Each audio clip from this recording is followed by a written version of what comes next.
Donald ట్రంప్కి Elon మస్క్కి మధ్య వివాదం మరింత ముదురుతోంది. Big beautiful bill.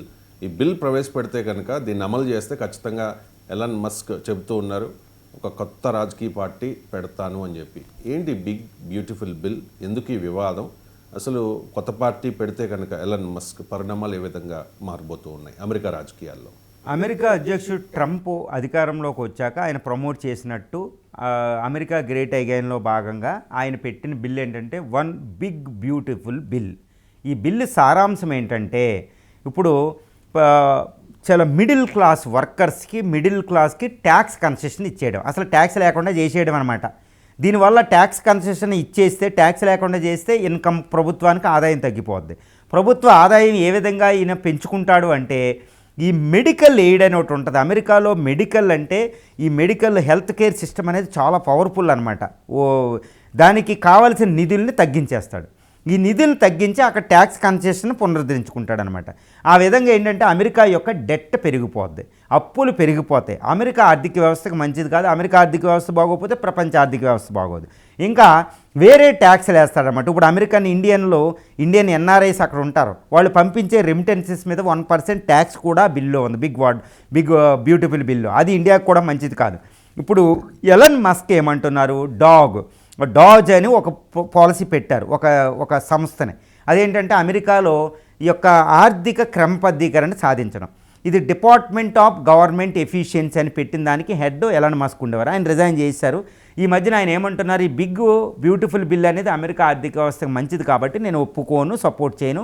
ఒకవేళ అమెరికా అధ్యక్షుడు దానికోసం నిజంగా బిల్ పాస్ అవుతే అమెరికా సెనెట్లో, అమెరికన్ కాంగ్రెస్లో నేను కొత్త పొలిటికల్ పార్టీ పెడతాను. ట్రంప్కి అసలు అధ్యక్షుడిగానే ఉండొద్దని చెప్పారు. కానీ రీసెంట్గా సారీ చెప్పిన నిన్నటి మళ్ళీ చెప్పారు. ఈ బిగ్ బ్యూటిఫుల్ బిల్ అనేది అమెరికన్ కాంగ్రెస్లో పాస్ అయిపోయేలా ఉంది. ఇది పాస్ అవుతే నేను పొలిటికల్ పార్టీ తీసుకొస్తా.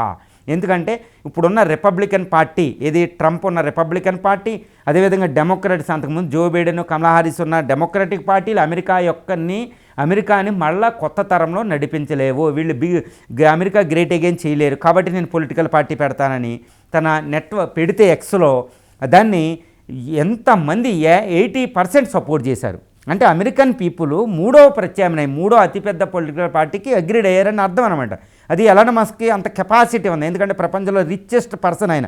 పాకిస్తాన్ జీడిపి ఎంత ఉంటుంది ఆయన యొక్క సంపద, సుమారు $380 బిలియన్ దాకా. కాబట్టి అతనికి అంత ఎఫిషియన్సీ ఉంది. తర్వాత గవర్నమెంట్లో కూడా ట్రంప్ని గెలిపించాడు. ఇప్పుడు డెమోక్రాట్స్, అదేవిధంగా ఇప్పుడు ప్రస్తుతం ట్రంప్ ఉన్న రిపబ్లికన్స్కి ఎగినెస్ట్గా ఇంకొక అతిపెద్ద పొలిటికల్ పార్టీ అమెరికాలో ఉదయించబోతుంది అనేది ఈరోజు మనకు అర్థమవుతుంది. ఎందుకంటే ఈ బిల్ పాస్ అయిపోతుంది. అసలు ఇక్కడ ఇంకొక విషయం ఏంటంటే Elon Musk, Tesla, space X అధినేత, ఆయన ఏం చెప్తున్నారు, ఆయన లక్ష్యం కూడా ఏంటి, అమెరికా అధ్యక్షుడు అవడమే. అందువల్ల కొత్త పొలిటికల్ పార్టీ తీసుకొస్తున్నారు. అమెరికా డెమోక్రాట్స్ అయినా చాలా ప్రాబ్లమ్స్లో పడ్డారు, రిపబ్లికన్స్ చాలా ప్రాబ్లంలో పడ్డారు.